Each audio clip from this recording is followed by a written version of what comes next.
طرف آ جاؤ، تم کہتے ہو ان کی طرف آ جاؤ۔ رحمت تو یہ تھی رسول اللہ کی، آسنا ساتھ منم شٹیشوریا گڑنویتا، اس کے اندر 8 بڑی خوبیاں ہوں گی، اور 8 بڑی خوبیوں میں خوبی یہ ہوگی کہ وہ بڑا ہی کرپالو اور دیاوان ہوگا۔ اس سے زیادہ دیا اور کیا ہوگی کہ حضرت زینب اونٹنی کے اوپر بیٹھی ہوئی ہیں، حضرت زینب اونٹنی کے اوپر بیٹھی ہوئی ہیں، اور حضرت علی پیچھے پیچھے چل رہے ہیں۔ حضرت زینب نبی کی بیٹی ہیں، حاملہ ہیں، پیٹ میں بچہ ہے، اللہ کے نبی آگے آگے ہیں، اور وہاں کافر لوگ نبی کو 100 اونٹوں کے لالچ میں پکڑنے آئے، لیکن نبی ان کو دکھائی نہیں دیے۔ ان کافروں میں ایک حبار ابن اسود ہے، اس حبار ابن اسود نے تیر لگایا، اور کمان میں وہ تیر لگا کر جیسے ہی اونٹنی کو مارنا چاہا کہ اونٹنی زخمی ہو کے گر جائے گی، تو ہم زینب کو یا علی کو پکڑ لیں گے، ان دونوں میں سے جب کوئی ایک پکڑ جائے گا تو اللہ کے نبی اپنے داماد یا اپنی بیٹی کو چھڑانے کے لیے ضرور آئیں گے۔ لہٰذا اس نے اونٹنی کو نشانہ لگایا، لیکن نشانہ خطا کر جاتا ہے، اور وہ تیر نشانے سے چوک جاتا ہے، نشانہ اس اونٹنی کے بجائے حضرت زینب کے پیٹ میں لگتا ہے۔ میڈیا والوں، پوری تقریر لکھو نہ لکھو، صرف یہی ایک واقعہ لکھ دینا، میں کہوں گا کہ میری بات پوری کر دی تم نے۔ اسلام کی شیتل چھایا دیکھو اور محمد رسول اللہ کی رحمت دیکھو۔ حضرت زینب کے پیٹ میں تیر لگا، پیٹ پھٹ گیا، پیٹ میں جو گربھ تھا، جو بچہ تھا، وہ زمین کے اوپر گر گیا۔ حضرت زینب بھی زمین کے اوپر گر گئی، چیختی انصرنی یا ارحم الراحمین، اے اللہ میری مدد فرما۔ اللہ کے نبی کو پتا چلا، آپ آگے تھے، فوراً لوٹ کر آئے، کافر بھاگ گئے۔ اللہ کے نبی نے اپنی زخمی بیٹی کو اسی حال میں اٹھایا اور پوچھا، بیٹی یہ تیرا حال کس نے کیا؟ حضرت زینب اتنا اشارہ کرتی، حبار ابن اسود نے، حبار نے۔ اللہ کے نبی حبار کو پکڑے یا اپنی بیٹی کو زخمی حالت میں، کیا کرے؟ آپ اپنی بیٹی کو لے کر اسی حال میں مدینہ آئے، حمل ساقط ہو گیا۔ حضرت زینب اس حمل کے صدمے کو زیادہ دن برداشت نہ کر سکی، اور اسی صدمے کی وجہ سے ان کا انتقال ہو جاتا ہے۔ نبی اکرم کی بیٹی اس دار فانی سے کوچ کر گئی۔ اللہ کے نبی قبر میں اپنی بیٹی کو اتارتے، مٹی دیتے وقت آپ کی آنکھوں میں آنسو آ گئے۔ صحابہ کہنے لگے، اللہ کے نبی آپ کے بھی آنکھوں میں آنسو۔ آپ نے فرمایا، اللہ نے اولاد کی محبت ہر باپ کے دل میں ڈالی ہے، یہ فرط محبت کے آنسو ہے، نوحہ اور ماتم کے آنسو نہیں ہے، چیخ و پکار کے نہیں ہے۔ اللہ نے ہر اولاد کی محبت اس کے باپ کے دل میں ڈالی ہے۔ یہ میری وہ بیٹی تھی زینب جو میرے دین میں بہت ماری گئی، دین میں بہت ستائی گئی، اس کو طلاق دی گئی، ابو لہب کے بیٹوں نے طلاق دی، میری ایک اور بیٹی اور زینب کو یہ میرے راستے میں، میرے دین کے راستے میں پوری زندگی ستائی جاتی رہی، یہاں تک کہ میرے خاطر اس دین کے راستے پہ چلتے چلتے یہ شہید بھی ہو گئی۔ آج اس کی روح بھی نکل گئی۔ آپ اپنی بیٹی کو دفن کر چکے، اور اسی مدینہ میں آپ رہنے لگے۔ 10 سال مدینہ میں رہے، پھر 10 سال کے بعد مکہ فتح ہو گیا، اور مکے میں کافروں میں اعلان کرتے ہیں کہ آج تم سے کوئی بدلہ نہیں لیا جائے گا، تم سب آزاد ہو، لیکن ایک ایک اور اپنے جرم کی معافی مانگو، ہم سب کو معاف کرنے کے لیے تیار ہیں۔ میڈیا والوں لکھو، میرے نان مومڈن بھائیو ذرا سنو، محمد رسول اللہ اعلان کر رہے ہیں، آئے مجرموں جو 10 سال پہلے ہمیں ستائے تھے اس مکے میں، آؤ اپنے جرم کی معافی مانگو، میں معاف کرنے کے لیے تیار ہوں۔ جبکہ مکہ آپ کے ہاتھ میں ہے، حکومت آپ کے ہاتھ میں ہے، آپ چاہتے تو سب کو قتل کر سکتے ہیں، لیکن نہیں، عام معافی کا اعلان۔ ابو سفیان آیا، آپ نے معاف کر دیا، ہند آئی، آپ نے اس کو معاف کر دیا، بڑے بڑے لوگ آئے اور آپ سب کو معاف کرتے جا رہے ہیں، لائن میں سب لگے، آپ آتے گئے، سب آتا گیا اور آپ اس کو معاف کرتے گئے۔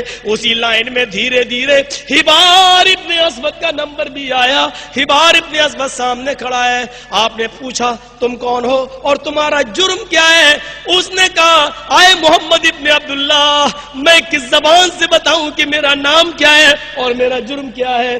آپ نے فرمایا، اتنی لمبی مدت میں تمہیں پہچان نہیں پا رہا ہوں، 10 سال مدینہ رہ کے آیا ہوں، مجھے معلوم نہیں ہے کہ تم نے کیا جرم کیا ہے اور تم کون ہو؟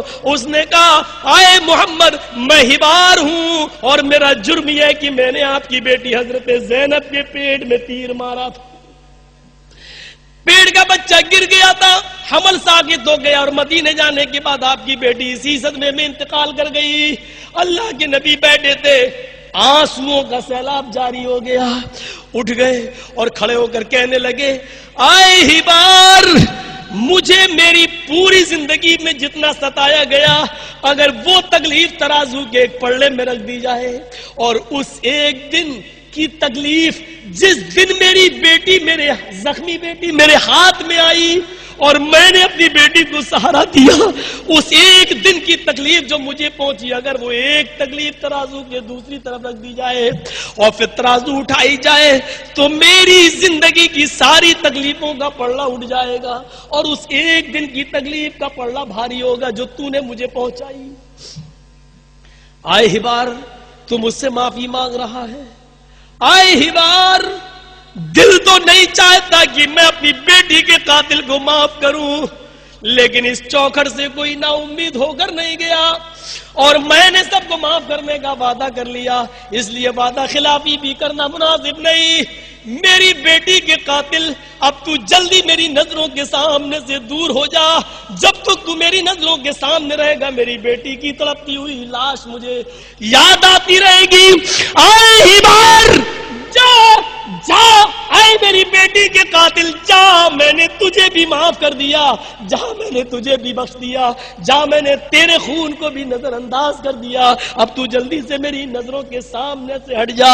اپنی بیٹی کا قاتل موجود ہے، حکومت کے مالک خود ہے، سپہ سالار خود ہے، خلیفہ امیر المومنین، جو چاہو کہہ لو، سب کچھ، چیف منسٹر خود، سردار، سب کچھ آپ ہے، لیکن اس کے باوجود آپ کہہ رہے ہیں جا، میں نے تجھے مومڈن بھائیو ذرا سنو، محمد رسول اللہ اعلان کر رہے ہیں، آئے مجرموں جو 10 سال پہلے ہمیں ستائے تھے اس مکے میں، آؤ اپنے جرم کی معافی مانگو، میں معاف کرنے کے لیے تیار ہوں، جبکہ مکہ آپ کے ہاتھ میں ہے، حکومت آپ کے ہاتھ میں ہے، آپ چاہتے تو سب کو قتل کر سکتے ہیں، لیکن نہیں، عام معافی کا اعلان۔ ابو سفیان آیا، آپ نے معاف کر دیا، ہند آئی، آپ نے اس کو معاف کر دیا، بڑے بڑے لوگ آئے اور آپ سب کو معاف کرتے جا رہے ہیں، لائن میں سب لگے، آپ آتے گئے، سب آتا گیا اور آپ اس کو معاف کرتے گئے، اسی لائن میں دھیرے دھیرے ہبار ابن اسود کا نمبر بھی آیا۔ ہبار ابن اسود سامنے کھڑا ہے، آپ نے پوچھا تم کون ہو اور تمہارا جرم کیا ہے؟ اس نے کہا، آئے محمد ابن عبداللہ، میں کس زبان سے بتاؤں کہ میرا نام کیا ہے اور میرا جرم کیا ہے؟ آپ نے فرمایا، اتنی لمبی مدت میں تمہیں پہچان نہیں پا رہا ہوں، 10 سال مدینہ رہ کے آیا ہوں، مجھے معلوم نہیں ہے کہ تم نے کیا جرم کیا ہے اور تم کون ہو؟ اس نے کہا، آئے محمد، میں ہبار ہوں اور میرا جرم یہ ہے کہ میں نے آپ کی بیٹی حضرت زینب کے پیٹ میں تیر مارا تھا۔ پیڑ کا بچہ گر گیا تھا، اللہ کے نبی قبر میں اپنی بیٹی کو اتارتے، مٹی دیتے وقت آپ کی آنکھوں میں آنسو آ گئے، صحابہ کہنے لگے، اللہ کے نبی آپ کے بھی آنکھوں میں آنسو۔ آپ نے فرمایا، اللہ نے اولاد کی محبت ہر باپ کے دل میں ڈالی ہے، یہ فرد محبت کے آنسو ہے، نوحہ اور ماتم کے آنسو نہیں ہے، چیخ و پکار کے نہیں ہے، اللہ نے ہر اولاد کی محبت اس کے باپ کے دل میں ڈالی ہے۔ یہ میری وہ بیٹی تھی زینب جو میرے دین میں بہت ماری گئی، دین میں بہت ستائی گئی، اس کو طلاق دی گئی، ابو لہب کے بیٹوں نے طلاق دی، میری ایک اور بیٹی اور زینب کو یہ میرے راستے میں، میرے دین کے راستے میں پوری زندگی ستائی جاتی رہی، یہاں تک کہ میرے خاطر اس دین کے راستے پہ چلتے چلتے یہ شہید بھی ہو گئی، آج اس کی روح بھی نکل گئی۔ آپ اپنی بیٹی کو دفن کر چکے اور اسی مدینہ میں آپ رہنے لگے، 10 سال مدینہ میں رہے، پھر 10 سال کے بعد مکہ فتح ہو گیا، اور مکے میں کافروں میں اعلان کرتے ہیں کہ آج تم سے کوئی بدلہ نہیں لیا جائے گا، تم سب آزاد ہو، لیکن ایک ایک آؤ اور اپنے جرم کی معافی مانگو، ہم سب کو معاف کرنے کے لیے تیار ہیں۔ میڈیا والوں لکھو، میرے حمل ساقط ہو گیا اور مدینے جانے کے بعد آپ کی بیٹی اسی صدمے میں انتقال کر گئی۔ اللہ کے نبی بیٹھے تھے، آنسوؤں کا سیلاب جاری ہو گیا، اٹھ گئے اور کھڑے ہو کر کہنے لگے، آئے ہبار، مجھے میری پوری زندگی میں جتنا ستایا گیا، اگر وہ تکلیف ترازو کے ایک پلڑے میں رکھ دی جائے، اور اس ایک دن کی تکلیف جس دن میری بیٹی، میرے زخمی بیٹی میرے ہاتھ میں آئی، اور میں نے اپنی بیٹی کو سہارا دیا. اس ایک دن کی تکلیف جو مجھے پہنچی، اگر وہ ایک تکلیف ترازو کے دوسری طرف رکھ دی جائے اور پھر ترازو اٹھائی جائے تو میری زندگی کی ساری تکلیفوں کا پلڑا اٹھ جائے گا، اور اس ایک دن کی تکلیف کا پلڑا بھاری ہوگا جو تو نے مجھے پہنچائی. آئے ہبار، تو مجھ سے معافی مانگ رہا ہے.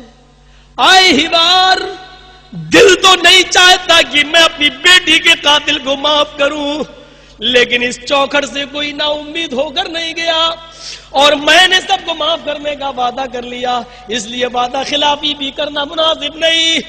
میری بیٹی کے قاتل اب تو جلدی میری نظروں کا ہے. نشانہ اس اونٹنی کے بجائے حضرت زینب کے پیٹ میں لگتا ہے. میڈیا والوں، پوری تقریر لکھو نہ لکھو، صرف یہی ایک واقعہ لکھ دینا، میں کہوں گا کہ میری بات پوری کر دی تم نے. اسلام کی شیتل چھایا دیکھو اور محمد رسول اللہ کی رحمت دیکھو. حضرت زینب کے پیٹ میں تیر لگا، پیٹ پھٹ گیا، پیٹ میں جو گربھ تھا، جو بچہ تھا، وہ زمین کے اوپر گر گیا. حضرت زینب بھی زمین کے اوپر گر گئی، چیختی انصرنی یا ارحم الراحمین، اے اللہ میری مدد فرما. اللہ کے نبی کو پتا چلا، آپ آگے تھے، فوراً لوٹ کر آئے، کافر بھاگ گئے. اللہ کے نبی نے اپنی زخمی بیٹی کو اسی حال میں اٹھایا اور پوچھا، بیٹی یہ تیرا حال کس نے کیا؟ حضرت زینب اتنا اشارہ کرتی، ہبار ابن اسود نے. ہبار نے. اللہ کے نبی ہبار کو پکڑے یا اپنی بیٹی کو زخمی حالت میں کیا کرے؟ آپ اپنی بیٹی کو لے کر اسی حال میں مدینہ آئے. حمل ساقط ہو گیا. حضرت زینب اس حمل کے صدمے کو زیادہ دن برداشت نہ کر سکی اور اسی صدمے کی وجہ سے ان کا انتقال ہو جاتا ہے. نبی اکرم کی بیٹی اس دار فانی سے کوچ کر گئی. طرف آ جاؤ، تم کہتے ہو ان کی طرف آ جاؤ. رحمت تو یہ تھی رسول اللہ کی، آسنا سادد منم شٹیشوریا گڑنویتا، اس کے اندر 8 بڑی خوبیاں ہوں گی، اور 8 بڑی خوبیوں میں خوبی یہ ہوگی کہ وہ بڑا ہی کرپالو اور دیاوان ہوگا. اس سے زیادہ دیا اور کیا ہوگی کہ حضرت زینب اونٹنی کی اوپر بیٹھی ہوئی ہے، حضرت زینب اونٹنی کی اوپر بیٹھی ہوئی ہیں اور حضرت علی پیچھے پیچھے چل رہے ہیں. حضرت زینب نبی کی بیٹی ہے، حاملہ ہے، پیٹ میں بچہ ہے. اللہ کے نبی آگے آگے ہیں اور وہاں کافر لوگ نبی کو 100 اونٹوں کے لالچ میں پکڑنے آئے، لیکن نبی ان کو دکھائی نہیں دیے. ان کافروں میں ایک ہبار ابن اسود ہے. اس ہبار ابن اسود نے تیر لگایا اور کمان میں وہ تیر لگا کر جیسے ہی اونٹنی کو مارنا چاہا کہ اونٹنی زخمی ہو کے گر جائے گی تو ہم زینب کو یا علی کو پکڑ لیں گے. ان دونوں میں سے جب کوئی ایک پکڑ جائے گا تو اللہ کے نبی اپنے داماد یا اپنی بیٹی کو چھڑانے کے لیے ضرور آئیں گے. لہٰذا اس نے اونٹنی کو نشانہ لگایا، لیکن نشانہ خطا کر جاتا ہے اور وہ تیر نشانے سے چوک جاتا